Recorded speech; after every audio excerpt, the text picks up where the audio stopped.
పట్టణం విద్యానగర్కు చెందిన సతీష్ సంధ్యా దంపతుల కుమార్తె సుహాసిని ఇంట్లో ఉరివేసుకొని ఆత్మహత్యకు పాల్పడింది. తను నిఖిల్ అనే యువకుడి వేధింపుల వల్లే తన కూతురు ఆత్మహత్య చేసుకుందని తండ్రి భువనగిరి పట్టణ పోలీసులకు ఫిర్యాదు చేశారు.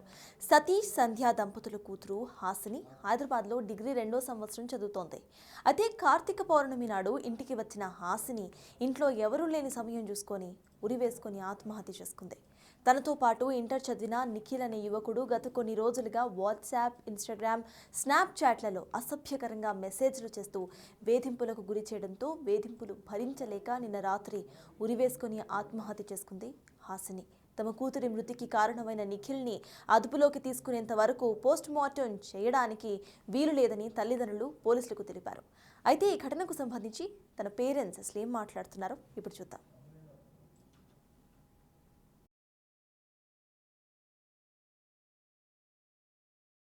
మధ్యాహ్నం పూట ఆ నిఖిల్ అనే వ్యక్తి స్నాప్లా, వాట్సాప్లల్లా, ఇన్స్టాగ్రామ్లల్లా విపరీతమైన టార్చర్లు పెట్టి 5:30, 6 గంటలకు కూడా నేను మా బిడ్డతో లాస్ట్ కాల్ మాట్లాడినాక 6:30 నుంచి 7:30 మధ్యలో ఈ పని అయింది సార్. ఊరు వేసుకుని వచ్చింది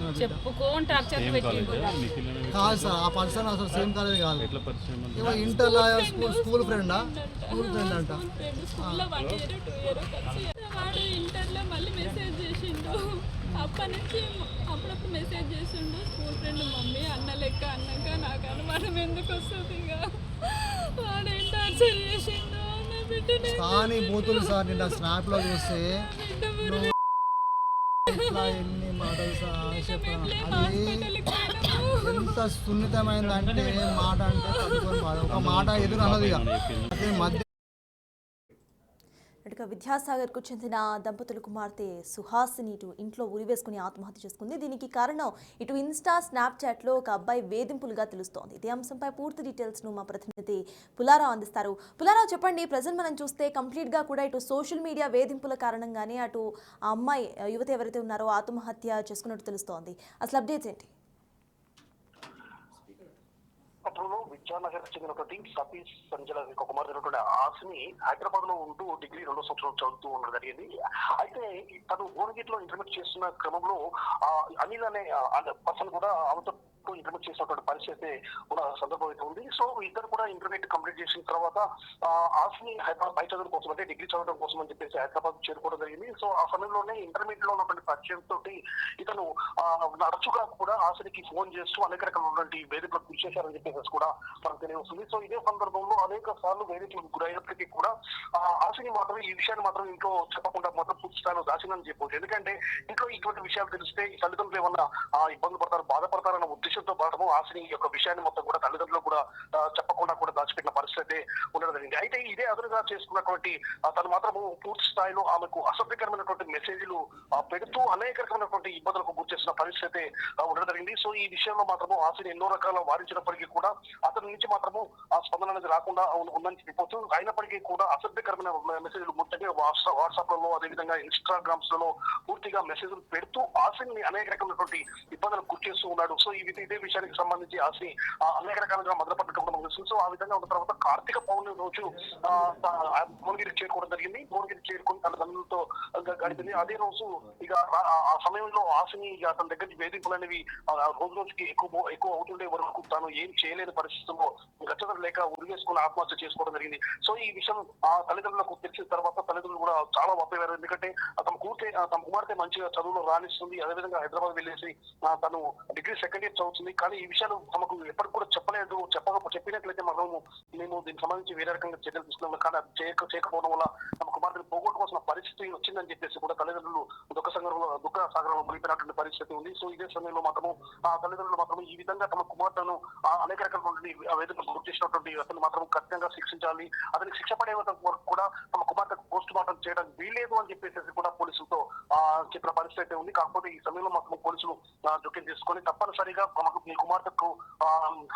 మీ కుమార్తె మరణానికి కావాల్సినటువంటి వ్యక్తిని అదుపులోకి తీసుకుంటాము, అతనికి శిక్ష పడే విధంగా చేస్తామని చెప్పి కూడా చెప్పిన పరిస్థితి ఉంది. సో ఈ విధంగా ఒక ఆకతాయి ఈ విధంగా సోషల్ మీడియా ద్వారా ఆ అమ్మాయిని అనేక రకమైనటువంటి ఇబ్బందులకు గురి చేస్తూ మానసికంగా కుంగిపోయే స్థితికి తీసుకొచ్చి చివరికి ఆత్మహత్యకు దారితీసే పరిస్థితికి తీసుకురావడం జరిగింది. మాత్రం ఈ విషయం ఎగ్జాక్ట్లీ ఇటు చూస్తే ఆ యువకుడు కూడా సేమ్ కాలేజ్లో చదువుతున్నాడా, వీళ్ళిద్దరూ క్లాస్మేట్సా? అంతకుముందు ఇట్లాంటి వేధింపులు జరుగుతున్నప్పుడు ఎప్పుడు కూడా తన టీచర్స్కి కానివ్వండి, లెక్చరర్స్కి ఫిర్యాదు చేయాలని అనుకోలేదా? ఎప్పుడైనా చేసిందా?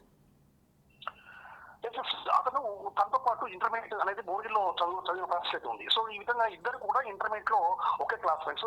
సో ఇంటర్మీడియట్ కంప్లీట్ అయిపోయిన తర్వాత మాత్రము ఆశని డిగ్రీ చదవడం కోసం మాత్రం హైదరాబాద్ చేరుకుంది. కానీ ఇతను మాత్రం ఇక్కడ భువనగిరిలోనే ఉంటూ ఉన్నాడు. కాకపోతే అప్పుడున్నటువంటి పరిచయంతో మాత్రం కంటిన్యూగా, అంటే అంతకుముందు ఇంటర్మీడియట్ గా వాళ్ళు స్నేహితులుగా ఉన్నారు కాబట్టి దాన్నే అదునుగా చేసుకుని అనేక రకమైనటువంటి అసభ్య పదజాలంతో మెసేజ్లు పెడుతూ ఉన్నారు. సో చాలా సార్లు కూడా ఆశని వారించినట్లు కూడా మనకు తెలుస్తుంది. సో ఆ విధంగా వారించినప్పటికీ కూడా ఇతను మాత్రము మారిన పరిస్థితి లేదు. ఈ విధంగా ఇంటర్మీడియట్ లో పరిచయం అయినది కాస్త ఆ చివరికి వచ్చే వరకు ఆశని పట్ల అతను అసభ్యకరంగా ప్రవర్తిస్తూ సోషల్ మీడియా ద్వారా అనేక రకమైనటువంటి పోస్టులు పెడుతూ వేధింపులకు గురి చేయడం వల్లనే తట్టుకోలేక ఈ విధంగా ఆశని ఆత్మహత్యకు పాల్పడ్డట్టు తెలుస్తున్నాం. పులారా, తన ఫ్రెండ్స్తో ఎప్పుడు కూడా తను దీని గురించి మాట్లాడలేదా? అంటే తన ఫ్రెండ్స్ అసలు ఏమైనా మాట్లాడారా? వాళ్ళ పేరెంట్స్తో ఏమైనా మాట్లాడే ప్రయత్నం చేశారా? అట్ ద సేమ్ టైం పోలీసులు అబ్బాయి ఎవరైతే ఉన్నారో, పేరెంట్స్ ఎవరి గురించి అయితే మాట్లాడుతున్నారో ఆ అబ్బాయిని అరెస్ట్ చేశారా?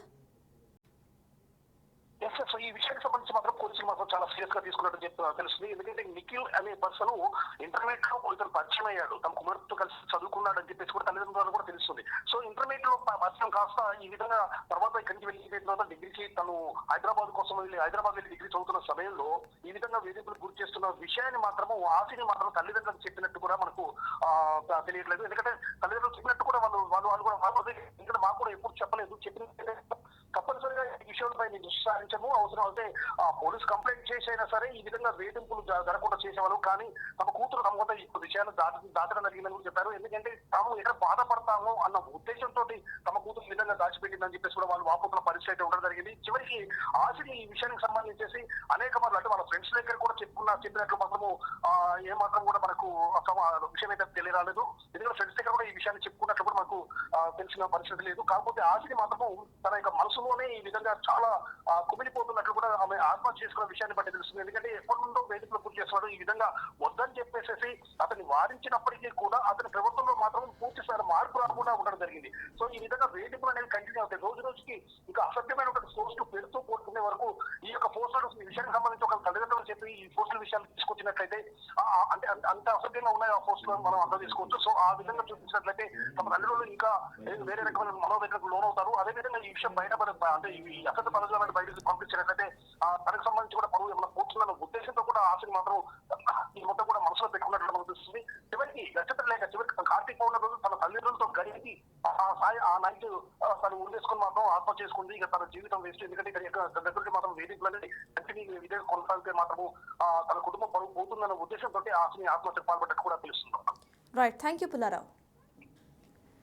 సో ఫైనలీ ఇటు భువనగిరి పట్టణం విద్యానగర్కు చెందిన సతీష్ సంధ్యా దంపతుల కుమార్తె ఎవరైతే సుహాసిని ఉన్నారో తను కేవలం తన ఇంటర్ స్నేహితుడైన ఒక అబ్బాయి చేసిన అనుచిత వ్యాఖ్యలు at the same time social media torture వల్లే ఆత్మహత్య చేసుకుంది. అయితే దీనికి సంబంధించి పేరెంట్స్ ఏం మాట్లాడారో మళ్ళీ ఒకసారి చూద్దాం.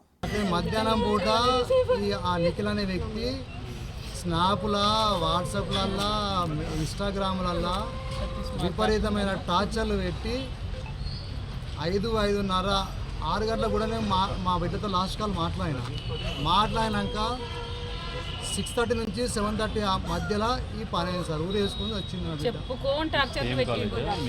కాదు సార్. ఆ పర్సన్ అసలు సేమ్ కాలేజ్ కాదు. ఇవ ఇంటర్లో స్కూల్ ఫ్రెండ్ అంట. ఇంటర్లో మళ్ళీ మెసేజ్ చేసిండు. అప్పటి నుంచి అప్పుడప్పుడు మెసేజ్ చేసిండు. స్కూల్ ఫ్రెండ్ మమ్మీ అన్న లెక్క అన్నాక నాకు అనుమానం ఎందుకు వస్తుంది? వాడేం టార్చర్ చేసిండు నా బిడ్డని. కానీ బూతులు సార్ నిన్న స్నాప్లో చూస్తే ఎన్ని మాటలు సార్ చెప్పాను.